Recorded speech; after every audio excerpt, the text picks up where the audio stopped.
Salam everyone, and thanks for tuning in to my vlog.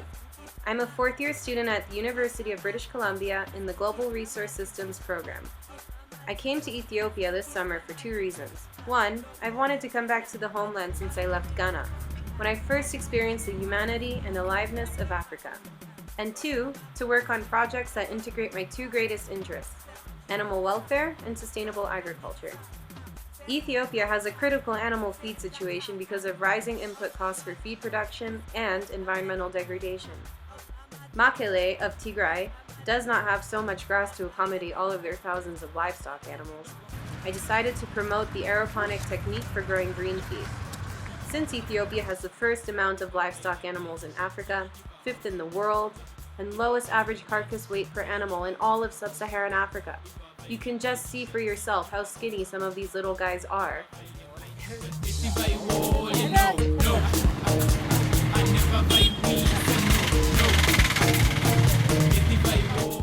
Okay, so it really depends on what owner the animal has. Not all horses here are emaciated, although I personally have seen way too many to stomach. Even dying on the side of the road, ready to be eaten by hyenas. Horses also work exhaustingly hard, hauling heavy items across the mountainous terrain, resulting in lactic acid buildup. Barley green feed is very alkaline and can alleviate much of the suffering from lactic acid accumulation. The fact for this country is, there is a critical feed shortage. How I intended to contribute to finding a solution to this problem is by sprouting barley seeds for 2 weeks and demonstrating how easy it is to produce lush and nutritious food for ruminant animals in a more palatable form in just 10 short days, and without soil. Maybe you've bought alfalfa sprouts in the supermarket or taken a wheatgrass shot. Usually these are grown aeroponically. Here it was not as well known, even among the agriculture academics. I figured it was worth a shot.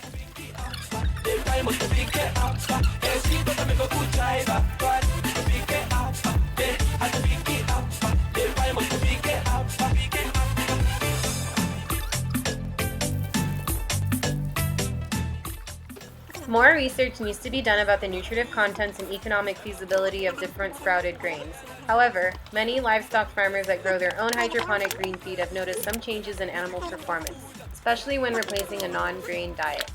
For cases where sprouted grains were replacing grain, there was no significant change. Some studies have found it increases the crude protein content of barley, but this aspect of sprouting still requires further clarification. Regardless of how perplexing and uncertain the science of sprouted animal feed may be, there are definite advantages such as its palatability and water resourcefulness.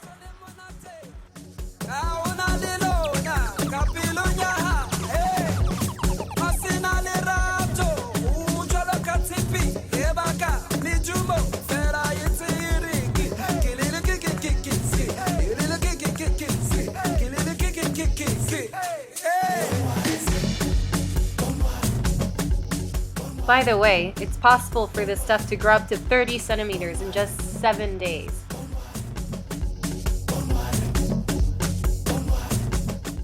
This hydroponic fodder from barley seeds. This is the result of a 7-day experiment. We kind of watered it excessively, so we didn't get the yield we were hoping for, but we expect to get a better yield in the next trial, which is taking place now. And it's been wilted for a day and a half. They wilted it in a shaded area where the sheep are situated, so that maybe the animals can digest it better because they're used to a diet of just roughage. And this is very lush grass, especially when it was very freshly harvested. And it could cause bloating in these ruminant animals.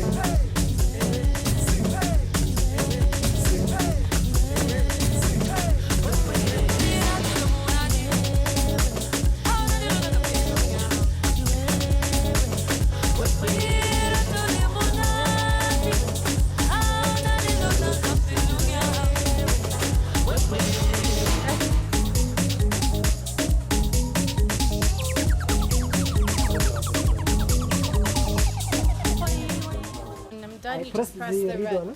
Yeah, when it's finished. So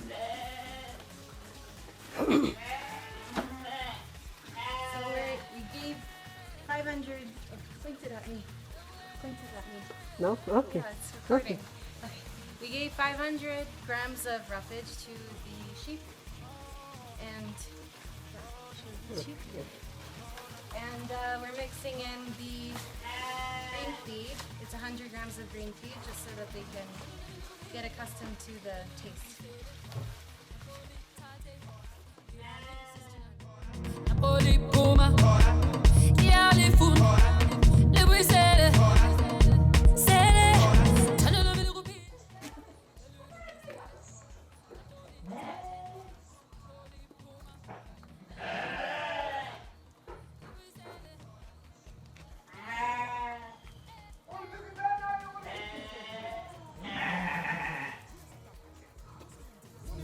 The girl dem a roll, don't waste a crime.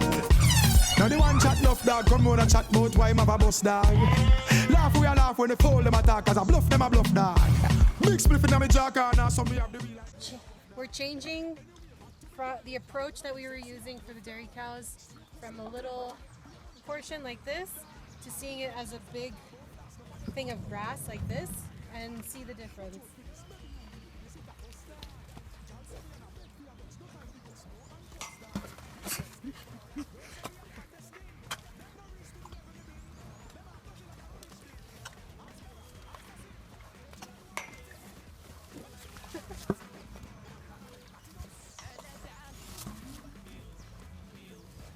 See, they like it much better this way. My goodness, they're strong.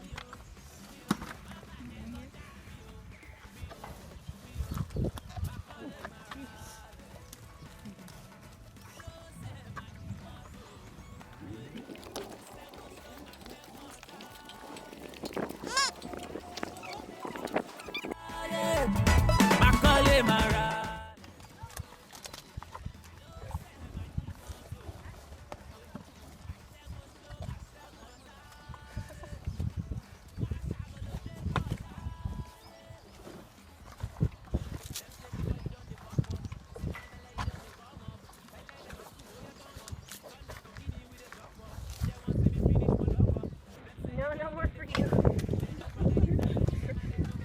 You're gonna get so bloated. I see how skinny she is.